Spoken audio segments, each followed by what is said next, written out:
A strange colony. Strange colony. Strange colony. Strange colony. Strange colony podcast. Podcast. Hi, I'm Jacinta. Hi, I'm Vanessa.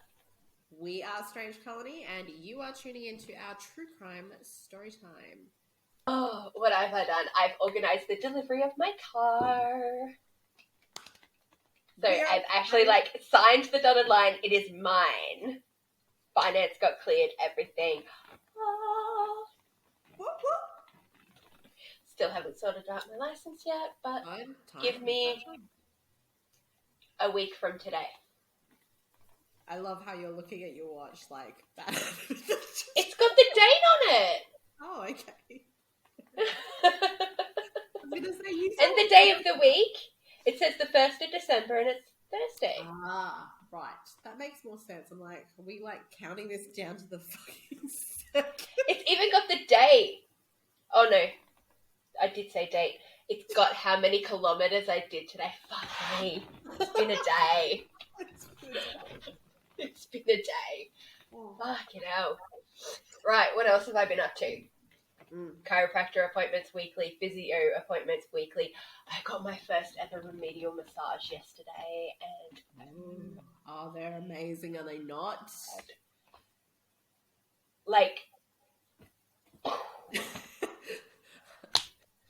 And then the pain. It's pain all my life. Honestly, I knew my muscles were tight and I was hurting. Yeah. I didn't realize how bad it was until today.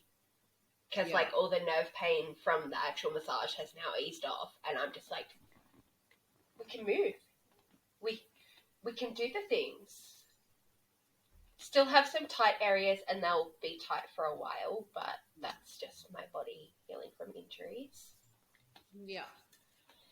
Still got some investigations to go on my elbow, because that's potentially gotten worse. No, we don't like that. We do like seeing the physio, though. That's cute. He's cute. He's a bodybuilder too. So he's buff. He's a child. I can't go there. Not an actual child, y'all. No, not an actual child. Dude's been through high school and uni. Speaking of uni, I'm a student, and I start in 10 or 11 days. It's on the 12th. It's my first. That one has happened so fucking quickly. I know. After sussing, I finally found an avenue that worked for me. Yeah. And once I found it, it's a case of sign up and we're starting almost straight away. Which is fucking awesome, because it works on that momentum that you've gained from looking it up. Exactly right. So doing all the things at the moment. All the damn goals. And it is busy. Terrifying, exciting, and busy. But mostly exciting. Very exciting. Very exciting. What have you been up to? Not all of that. Kicking other types of ass, no doubt. Yes. How's it happening? I love it. It's so cute. Got matchy with my husband because that's his favorite Pokemon and that's my favorite Pokemon, and I'm the more emotionally assertive, shall we say, and he's the reserved one who just kind of, okay, I'm getting smushed now. That's my little bit of serotonin. But I got the colour happening. So my stressy, depressy self can have those little hits just to keep us going till we figure shit out. Yeah, well, you gotta do what you gotta do. That's it. What about your Etsy page? Oh, yeah. Yeah, I mean, I suppose I didn't think of it as a win because I've been talking about it for a year and a half. Yeah, but talking about it got to doing it. I did, yes. I finally actually set up the page itself, and I have 3 listings, which is 2 spell kits, one of which has a basic and a premium option on it for witches or those who are interested in witchcraft that don't want to bother gathering all things and don't know where to start. So, yeah, a bit of a resource there. And I've been looking into other products that I could put forward to kind of help people out a bit more on that front. So that is exciting. It's not moving very quickly, so I quite often forget that it's happening. You know, like it's business. It takes time. Slow build. Yeah.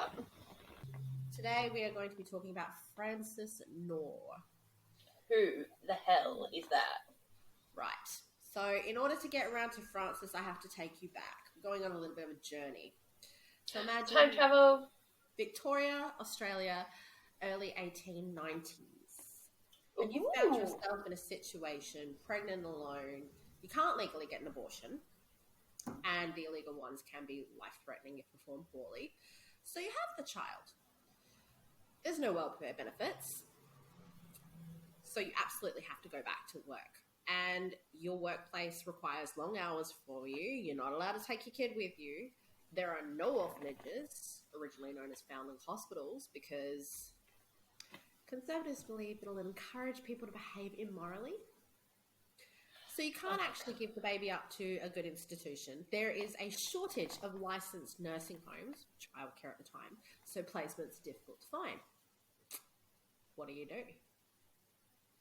I don't like where this is going already. You turn to a baby farmer. What now? A baby farmer. Okay, please explain. Okay, so have you ever watched Les Miserables? No, I actually have not.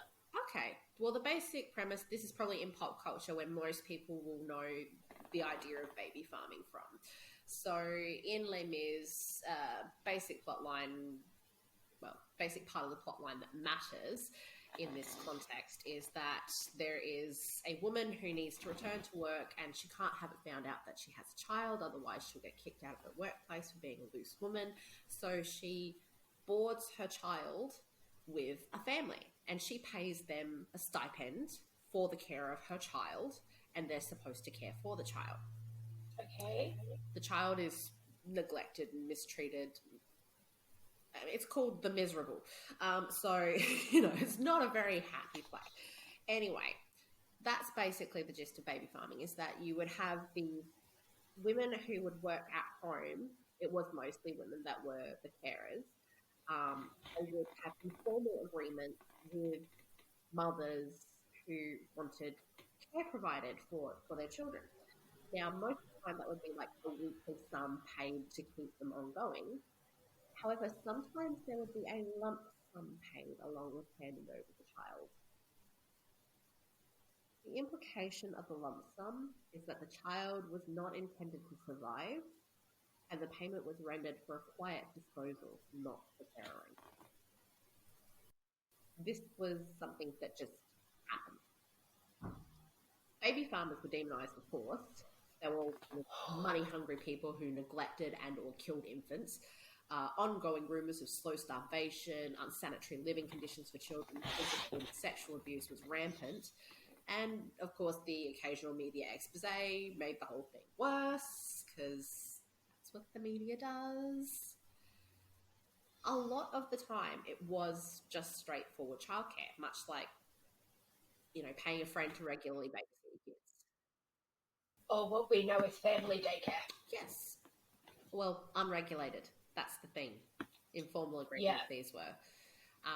But that's not what Frances Knorr was. She was the other end of the spectrum, unfortunately. I am so shook that this was a thing. Like, it's one of those things you don't even really ever think of as a thing that was required or anything like that. And every time you study history and stuff at just like a high school even level, like that sort of stuff and those sorts of social issues don't get brought up. No, they don't, because it's the darker side of history no one wants to look at. And it's very much tied into women's history.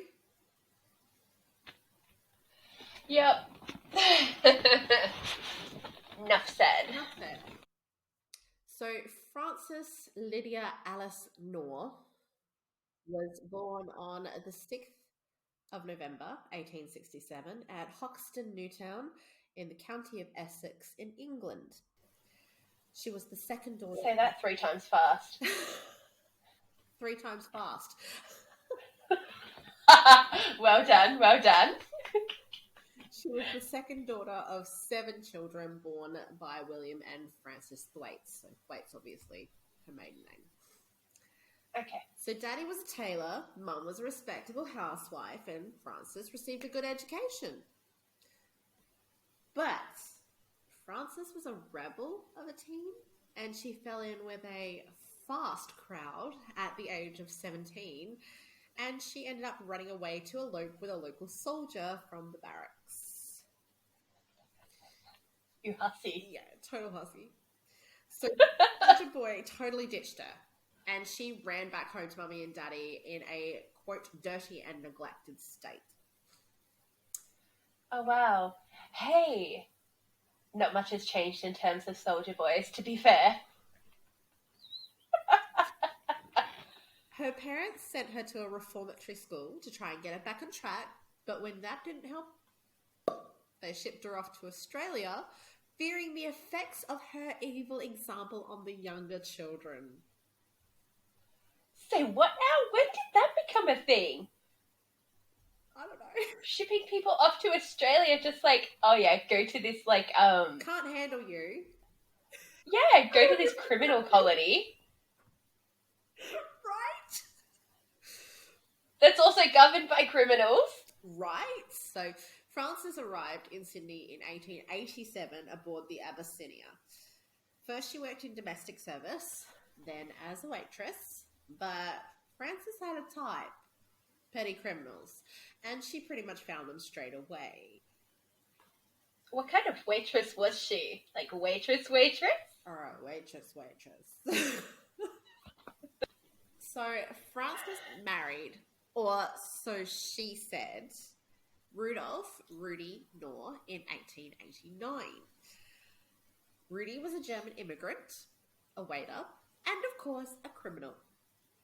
Now, both of them were convicted of theft on several occasions and both served time in Sydney. They had a daughter named Gladys and possibly another child in Adelaide, no one knows for sure. In 1891, they moved to Melbourne. Now, there's mixed information. The couple had gotten into the farming business together, or if Frances got into it by herself when in 1892 Rudy was sent to prison for selling furniture bought on hire purchase, and a pregnant Frances would continue on with it, and she continued on with another partner, a fishmonger's assistant, Edward Thompson. So, didn't take her long to move on. Now that's a fast woman. That's what they say. Better a fast woman than a fast man. Oh, for sure.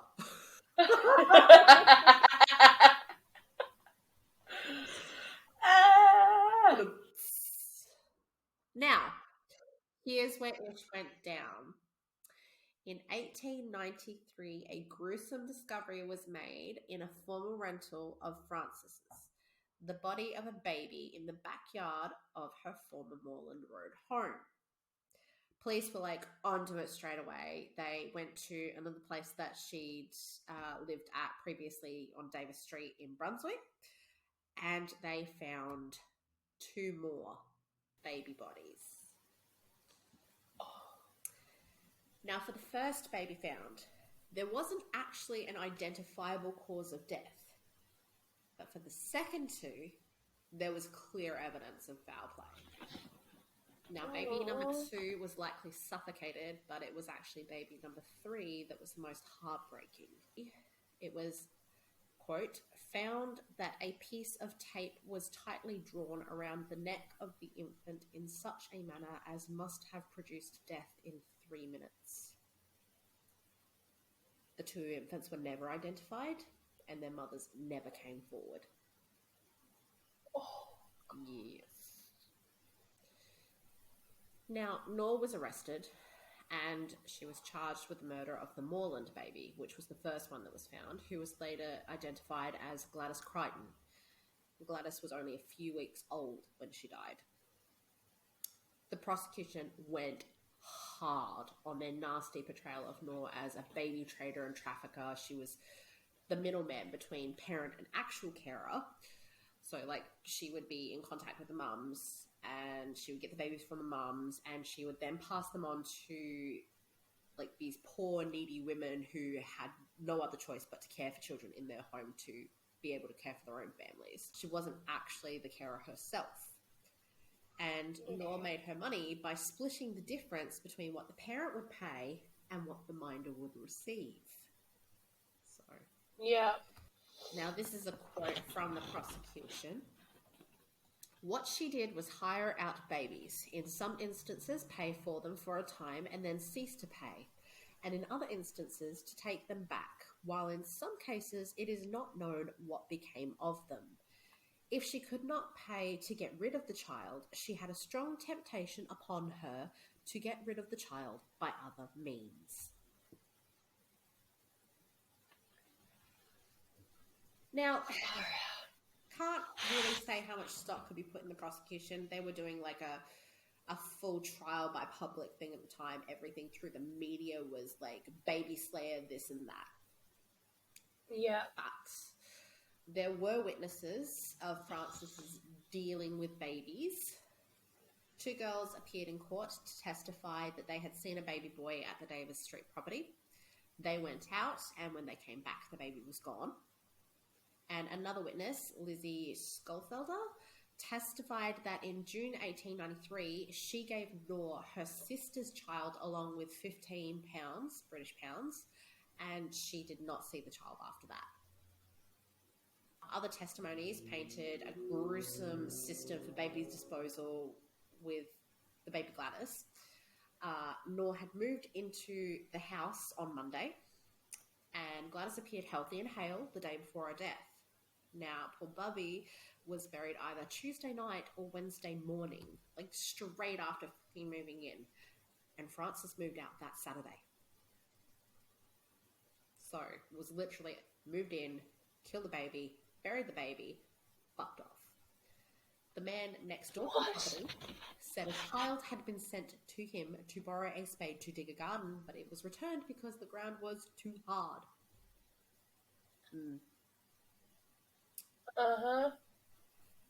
And then comes in Knorr's testimony herself, which I actually have. So she said, this is in regards to Gladys, baby Gladys. I slept very well until 2 o'clock when they woke up for a drink. I had a foot warmer for heating milk, and when I got up and got the bottles rinsed out, I found the milk was turned completely thick, quite sour, and it was impossible to give it to either of the children. I had no barley in the house and could not make barley water. I tried a little bread beaten up in hot water to make a sop. The 2 children continued screaming until morning, and about 3:45 the child Crichton died. It went black in the face and was working all over. I got vinegar and applied it to the head and put it on the lips, but it never came to. It died from convulsions and not from any ill treatment on my part. I swear that I did everything in my power to resuscitate it. I thought of going to the police first, but got frightened. I thought I will bury it. Note how she referred to the baby as it, not It. the entire time, dehumanizing Yes. completely. She then went on to claim that her other partner, Thompson, was actually responsible for strangling baby number 3, although she did admit to burying them. But she was hardly a reliable witness because she had already actually written to Thompson from prison asking him to fabricate evidence for her. And the second she turned on him and implicated him, all he had to do was hand over the letter she'd written him. Like, she's smart. Thing is, though, is that all of the evidence is circumstantial. There is no physical evidence linking her to either of the murdered babies, And the only one that they have charged her with is the baby that they do not actually know the means of death. Yeah. She was still found guilty of willful murder in a trial. She was not charged with the deaths of babies number 2 and 3. But given that they were going at her from a court of Public opinion. that one Yep. perspective, yeah. Yep. Was this a trial by jury? I don't know. I don't believe it was. But even if it was just presided over by a magistrate, they still would have been under significant amount of pressure. Oh, not just from the public, but the local government. Yes. And the media in general was putting so much pressure on this case. And not only was she charged with and found guilty with willful murder, she was sentenced to death on circumstantial evidence. Wow. Yep. So the sentence was death by hanging, which was to be the first execution of a woman in Victoria since 1863. Shit. Now, a quote from the sentencing, the remarks, the prisoner was removed from the dock. She sobbed and cried and had to be supported by a female warder and a police officer. As she descended the steps from the dock, she turned to the gallery where Thompson was sitting and exclaimed, "God help your sins, Ted."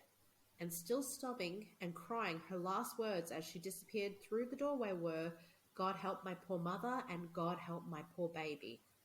The scene was a most painful one. Because she'd actually given birth not long before she was arrested. Oh, dramatic. Yep, super dramatic. Now, here's where it gets a little bit extra shady on the government side. They could have applied for mercy from the governor to stay the execution, and this had been done successfully in other cases of the time. But Frances wasn't a sympathetic character. She wasn't a weak, poor woman in a bind, left with a baby she didn't want because the father had run off. She was the evil baby farmer. And she was known to be a, quote, of loose habits, immoral character, and hardened nature. And with all the media culture around baby farming, well, you can see where this was going. Basically, the government and the media decided to band together to use her as an example to other women, believing capital punishment to be a solid deterrent for wayward behaviour. Yeah. There were petitions up to the day of her execution. Many believed it unjust to hang someone on circumstantial evidence alone. And they also believed it to be a crime motivated by poverty. Just trying to make a living. Everybody was at the time. Yeah. They also argued that if men had any legal responsibility to the offspring they created instead of the sole responsibility falling on women, it wouldn't have been a prevalent issue.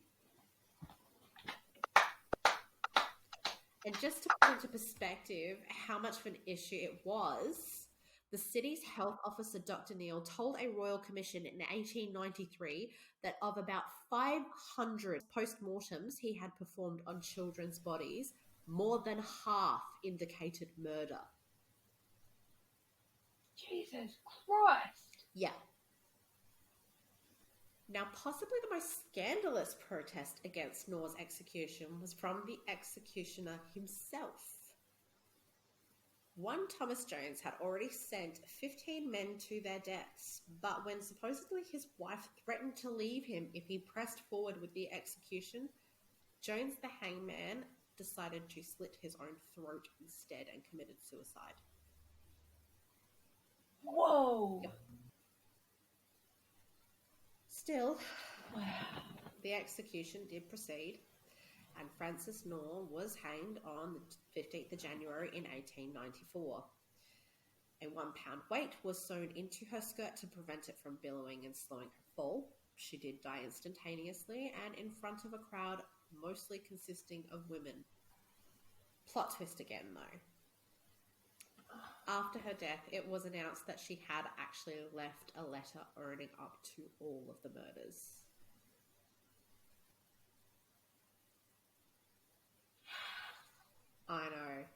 this would have been such a thing at the time. I know. I was just thinking, like, these sorts of events were like the bold and the beautiful of the time. Uh-huh. But it's our history. Like, the aftermath of this case brought further to light the need for regulations to be adhered to for homes providing infant care and inspections to be carried out. But the police at the time were overburdened, so this cycle of misery continued on. The Argus, an Aussie newspaper, actually did seek out insight from a woman who was known as a tireless advocate of neglected and unwanted children at the time, Miss Selena Sutherland. Now, Miss Sutherland was a Scottish woman who had taken in countless children and found them homes. So, same thing that Frances was supposed to be doing, but actually doing it. Yeah. Now, Miss Sutherland, actually bloody amazing woman. I'd love to actually do an episode on her. She's not a criminal, so it doesn't fit our standard true crime story time, but she's just freaking awesome, and I did not have a clue about her before I looked into this case. Her response at that point, completely no nonsense every single time. What she told the paper was, the present system leads to murder and to degradation, and the evil that is being wrought is increasing rapidly. If infant life is considered worth saving, and the degradation of women and the crime of murder are not desired by the people, then steps should at once be taken to establish a foundling hospital. She just called it as it was. Yeah. Yeah. But, as we see even now in certain parts of the world, USA, the desire to punish women for what they choose to do with their bodies far surpasses the supposed desire to preserve life and prevent suffering. There wouldn't be a foundling hospital established in Victoria until 1906.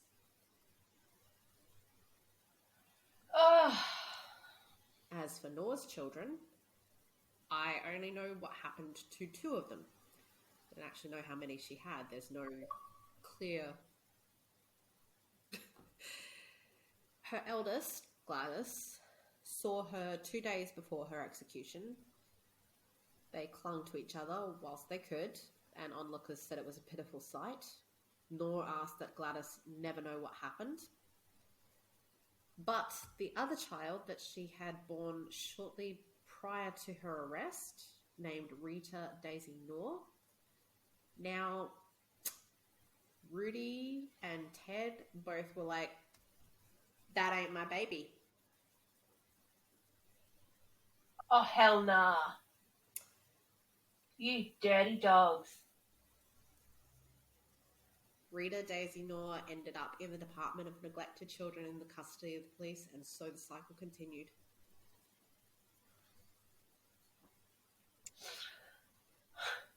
Yep. Frances Knorr was abhorrent, regardless of what her reasons were for what she did. But Correct. I will note, she did not kill for the pleasure of it, and she and people like her only existed because of a completely flawed system that didn't allow women other options based on morality. And these were the 1890s. It sort of goes so much has changed since then, but not really. Nope. There are still people fighting to take away rights. There are still people claiming that the supports put in place for situations like that increase the immorality of people. And the reality is it doesn't.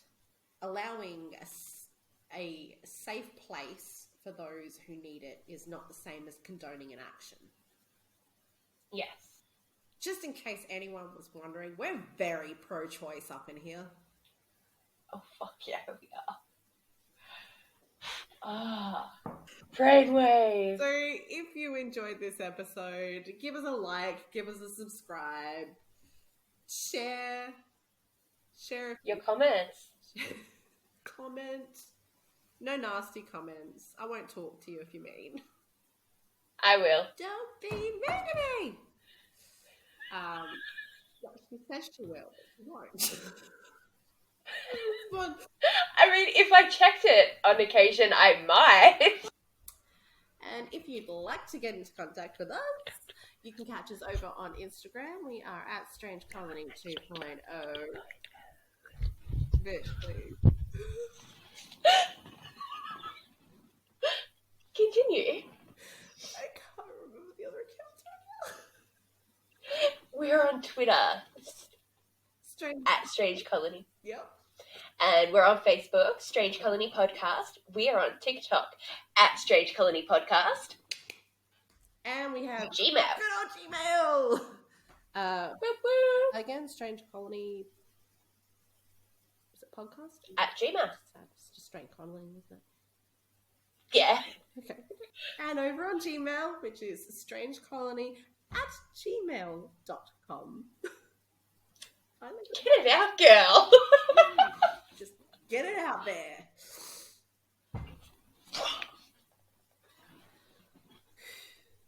On that note, Stay safe. stay safe. I love you. Bye-bye. Mwah.